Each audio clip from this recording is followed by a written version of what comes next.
한나의 기도가 찬송이 됩니다. 성경을 보면 여인의 부르짖는 기도가 찬송으로 바뀌는 경우를 종종 보게 되어지는데, 성경에 대표적으로 여인들의 4대 찬가라고 알려진 본문들이 있습니다.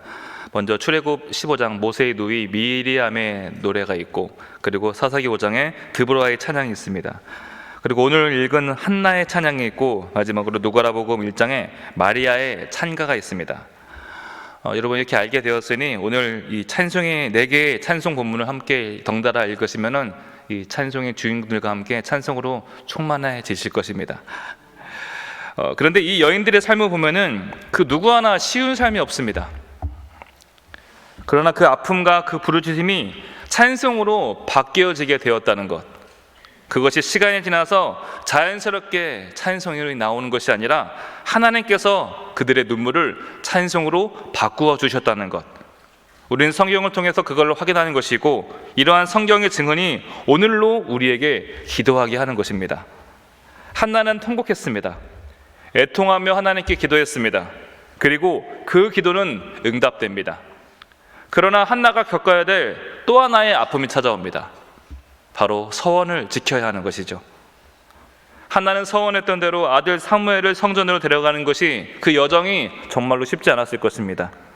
어떻게 얻은 아들이고 짧은 시간이지만 어떻게 키웠던 아들이었겠습니까?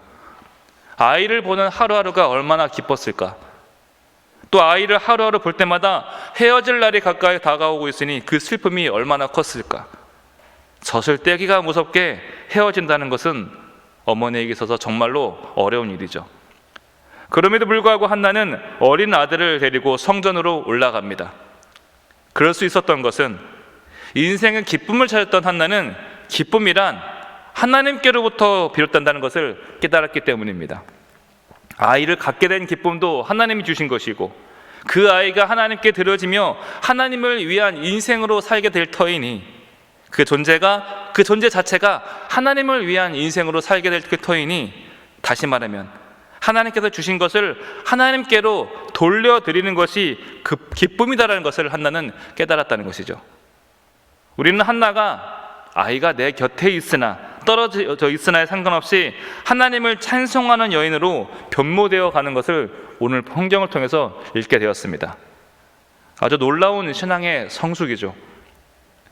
우리는 살아가는 동안 반드시 성장을 하게 됩니다.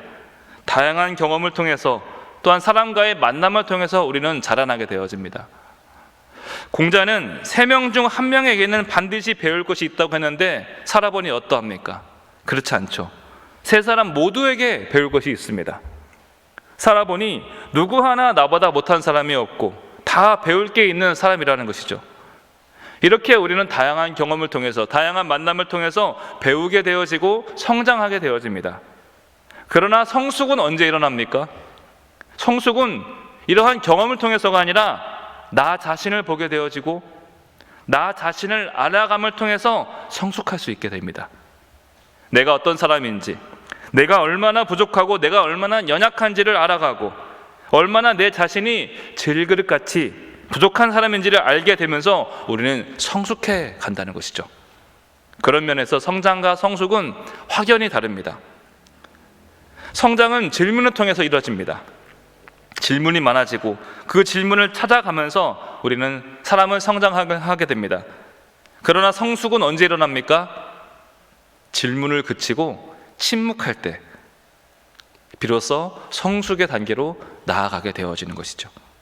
나 자신을 바라보며 내가 질그릇 같은 인생이구나, 내가 요란하기만 한 빈 깡통 같은 인생이었구나, 질문을 멈추고 침묵하게 되어진다는 것이죠.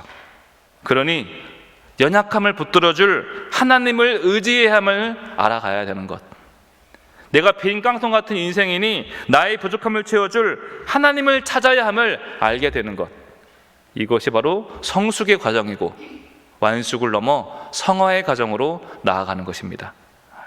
세상에는 천재들이 많지만 신앙에는 천재가 없습니다. 20대, 30대 믿음 좋아 보이는 사람들 많습니다. 열정 많고 뜨거운 사람들이 많지만 그 나이 때 침묵하는 사람들은 없습니다. 침묵하며 하나님을 찾는 사람들은 드물다는 것이죠. 그래서 우리에게 세월이 필요한 것이고, 그래서 우리에게 고통이 필요한 것이고 때로는 슬픔의 자리가 지나가야 하는 것입니다. 지금 한나는 그 시기를 겪고 있습니다. 오늘 읽은 이 아름다운 찬양을 읽었을 그가 하나님께 드릴 수 있었던 것도 그녀에게 슬픔의 시간을 넘어서 침묵의 시간을 거쳤기 때문입니다. 우리 함께 1절 말씀 같이 읽어보도록 하겠습니다. 한나가 기도하여 이르되 내 마음이 여호와로 말미암아 즐거워하며 내 뿔이 여호와로 말미암아 높아졌으며 내 입이 원수들을 향하여 크게 열렸으니 이는 내가 주의 구원으로 말미암아 기뻐함이니이다. 한나는 찬양의 첫 소절에서 내가 아이를 낳아서 기뻐한다, 기도가 응답되어서 기뻐한다, 즐거워한다라고 하지 않습니다. 내가 여호와로 말미암아 즐거워하고 구원으로 말미암아 기뻐한다라고 찬양한다는 것이죠. 상황과 환경이 아니라 기쁨이 원천 되시는 하나님으로 말미암아 기뻐하게 된다는 것이죠. 저와 여러분들이 올해 2024년 상황과 환경에 상관없이 오로지 하나님으로 기쁨이 충만하게 되길 축복합니다. 그러려면 연습이 필요합니다. 오늘 하루 온종일 하나님으로 기뻐하는 것이죠. 내가 그 어떤 것에도 하나님이 나에게 주신 기쁨을 절대로 빼앗기지 않겠다. 나에게 오늘 이 하루 어떤 일이 일어나더라도, 내가 어떤 소리를 들을지라도 주님께서 나에게 주신 이 기쁨과 즐거움을 결코 빼앗기지 않으리라. 이런 다짐으로 하루하루를 채워나갈 때 여러분들의 2024년은 기쁨과 즐거움으로 가득 채워질 것입니다. 1절을 계속 보면은 내 뿔이 여호와로 말미암아 높아졌으며, 뿔은 힘과 권위를 상징합니다. 여러분, 사람이 높여주는 것 아닙니다. 하나님이 높여주십니다. 사람에게 잘 보일 필요도 없고 유력한 사람 주변에 기웃거릴 필요도 없습니다. 그들과 밥 먹고 차 마신다고 내 가치가 올라가는 것이 아닙니다. 7절 말씀 보면요, 여호와는 가난하게도 하시고 부하게도 하시며 낮추기도 하시고 높이기도 하시는도다. 누가 우리의 삶을 주관합니까? 누가 우리의 인생을 경영할 수 있습니까? 실제 그렇게 하실 수 있는 하나님을 기억하며 살아가는 것, 하나님의 시선, 하나님의 판단, 하나님의 말씀을 의식하며 살아가는 것이 성숙한 인생이라는 것입니다. 성도 여러분, 나를 부하게 하시고 나를 높여주시고 나를 회복시켜주시는 하나님을 더욱더 찾는 여러분 되시길 축복합니다. 그리고 이어서 내 입이 내 원수들을 향하여 크게 열렸으니라고 이야기를 하죠. 우리의 입은 원수들을 향하여 입을 열어야 할 때가 있습니다. 원수들을 향해서 크게 소리쳐야 할 때가 있습니다. 그런데 원수들에게 열어야 할 그 입을 친구들에게, 가족들에게 해서는 안 된다는 거예요. 밖에서는 한마디 못하고 살면서 집에서만 큰 소리 치는 사람들이 있습니다. 밖에서는 세상 겉보처럼 살아가면서 집에서만 입을 여는 사람들, 어리석은 겁니다. 가족과 친구들에게는 입을 크게 열면 안 됩니다. 옆 사람에게는 작게 이야기해도 다 들립니다. 가까운 사람들에게는 속삭이듯 이야기해도 다 알아차립니다. 가까운 사람들에게는 눈빛으로도 충분히 이야기를 전달할 수 있습니다. 큰 소리, 분노의 소리, 저주의 소리는 원수들에게만 해야 하는 것입니다. 이렇게 하나님의 은혜를 알게 되면 나를 높여주시는 분이 누구인지를 알게 되고, 내가 왜 기뻐해야 되는지, 내가 소리쳐야 할 것이 어디인지를 알게 되는 것이죠. 이렇게 하나님을 가까이 하면 할수록 깊이 있는 지혜로 살아갈 수 있게 되어지는 것입니다. 2절 말씀 이어서 보면요, 여호와 같은 분이 없으시다, 주 같은 분이 없고 하나님 같은 반석이 없다라고 찬양하죠. 한나가 아이가 없어서 슬퍼하고 불임나로 인해서 괴로워할 때 그의 남편 엘가나가 뭐라고 위로합니까? 1장 8절 말씀 보면요, 내가 10 아들보다 낫지 아니하냐. 무슨 시덥지 않은 위로입니까? 당신 곁에 내가 있는데 뭐가 서럽고 뭐가 슬프고, 그렇게 위로하지만 한나는 그런 말에 전혀 위로받지 못합니다. 태양이 필요한 사람에게 촛불로 위로가 되겠습니까? 그러나 한나는 무엇에 위로받습니까? 2절 말씀이죠. 함께 읽어봅니다. 여호와와 같이 거룩하신 이가 없으시니 이는 주밖에 다른 이가 없고 우리 하나님 같은 반석이 없으심이니이다. 아멘. 위로가 필요했던 한나에게 비로소 하나님의 위로를 얻게 되어집니다. 고통과 침묵을 지나 하나님을 경험하게 되니 세상이 견줄 수 없는 만족이 우리 주님께 있다는 것이죠. 마치 반석처럼 그 든든함, 결코 흔들리지 않는 그 기초 같은 그런 만족을 주님께서 나에게 주신다는 것입니다. 하나님 같은 분이 없으시다, 다른 분이 내게 없다. 네. 이런 고백이 왜 한나만의 고백이어야 되겠습니까? 여러분들도 이런 고백, 이런 기도, 이런 찬양으로 살게 되길 축복합니다. 이어서 3절 말씀입니다. 함께 봅니다. 심히 교만한 말을 다시 하지 말 것이며 오만한 말을 너희 입에서 내지 말지어다. 여호와는 지식의 하나님이시라 행동을 달아보시느니라. 한나는 기도를 하면 할수록 하나님에 대한 이해가 점점 깊어져만 갑니다. 하나님의 우리의 행동 모두 하나를 다 달아보고 계신다는 것이죠. 우리 행동뿐만 아니라 우리로 행동하게 하는 그 마음의 중심까지도 주님께서는 다 살피고 계십니다. 그래서 한나는 지식의 하나님이라는 표현을 쓰고 있습니다. 전능하신 하나님이시죠. 사람도 몇 번 겪어보면 다 알게 됩니다. 같이 일 한번 해보면, 같이 여행 한번 다녀오면은 이 사람이 어떤 사람인지, 같이 지내도 될 만한 사람인지를 다 파악하게 됩니다. 하물며 지식의 하나님께서 우리의 중심을 모를 리가 있겠습니까? 그러니 하나님 앞에서 교만한 말과 오만한 입을 꺼내지 말라는 겁니다. 앞서 신앙의 성수, 그 사인이 무엇이라겠습니까? 침묵하는 것이죠. 말이 없어지는 것, 큰 소리 치지 않는 것. 그래서 우리가 신앙의 연수가 올라가면 올라갈수록 말수가 적어지는 것이고, 큰 소리 치지 않게 되어지는 것이고, 쉽게 입을 열지 말고 말을 뱉지 말아야 되는 것인데, 갈수록 말이 많아진다면, 갈수록 시끄러워지고 큰 소리가 나고 있다면 우리는 잘못된 길을 가고 있다는 것이죠. 우리는 말을 아껴야 됩니다. 사람들이 오만한 말, 교만한 말을 하는 이유가 무엇이겠습니까? 속단하기 때문입니다.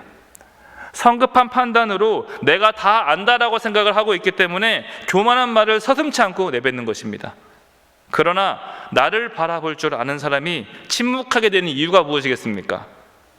하나님을 의지하는 사람이 겸손해질 수밖에 없는 이유가 무엇이겠습니까? 내가 아는 것이 결코 아는 것이 아니다. 하나님만의 진실과 중심만을 알고 계신다. 이 진실을 알기 때문에 결코 함부로 입을 열 수가 없게 되는 것입니다. 그래서 우리는 침묵의 영성을 가져야만 됩니다. 말수를 줄이고 겸손을 선택할 줄 알아야 됩니다. 올해 살 빼는 것만 목표로 삼지 마시고 말수를 줄이는 것, 때에 따라 침묵하는 것을 목표로 삼으시길 바랍니다. 11절 전체를 보려 했는데 시간 제약이 있어서 4절까지만 보도록 하겠습니다. 우리 4절 말씀 함께 봅니다.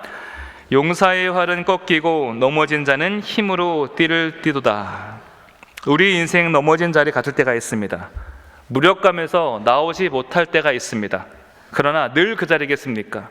하나님께서 반드시 일어설 기회를 주십니다. 반대로 내 힘이 왕성하다고 느낄 때, 지금이 내 인생의 전성기라고 느끼고 싶을 때가 있습니다. 그러나 늘 그 자리겠습니까? 힘이 빠질 때가 반드시 찾아옵니다. 그래서 힘이 있다고 자신 넘쳐 할 일이 아니고, 반대로 또 힘이 없다고 낙심할 일이 아니라는 겁니다. 우리 하나님께서는 수많은 때를 주관하시고 그 때를 결정하십니다. 우리는 다 알지 못합니다. 우리가 아무리 믿음이 좋아도, 우리가 아무리 기도가 깊고 영성이 깊어도 우리는 결코 내일 일을 알지 못합니다. 그런데 여러분, 그게 참 감사한 거예요. 알면 살지 못합니다. 인간은 미래를 알면 살아갈 수가 없습니다. 여러분들이 만약 저를 알면 저희 설교를 듣겠습니까? 못 듣습니다. 저를 잘 모르니까요. 제 설교에 아멘도 하시고 때로는 은혜도 받으시고 하시는 것이겠죠. 반대로 제가 여러분들을 다 안다고 생각하면, 제가 여러분들의 삶을 속속들이 다 안다면은 여러분들은 제 앞에 이렇게 설 수 있겠습니까? 못한다는 것이죠. 그래서 모르는 것이 바로 인생의 묘미라는 것이죠. 용사는 언제든지 넘어질 수 있기에 늘 겸손해야 되는 것이고, 넘어진 자는 언제든지 일어설 수 있기 때문에 결코 낙심할 필요가 없다는 것입니다. 모르기 때문에 모든 것을 아시는 하나님 바라보며 살아가야 하니, 하나님이 이렇게 역전시키시는구나, 하나님께서 이렇게 반전시키시는구나. 우리는 모르지만 모든 것을 알고 계시는 우리 주님을 의지하며 올 한 해 나는 결코 구원의 기쁨을 빼앗기지 않으리라. 침묵하며 겸손의 마음으로 살아가리라. 올 한 해 결코 큰 소리 치지 않으리라. 결코 속단하며 교만한 말을 하지 않으리라. 다짐하며 기도하는 저와 여러분 되시길 주님의 이름으로 축복합니다.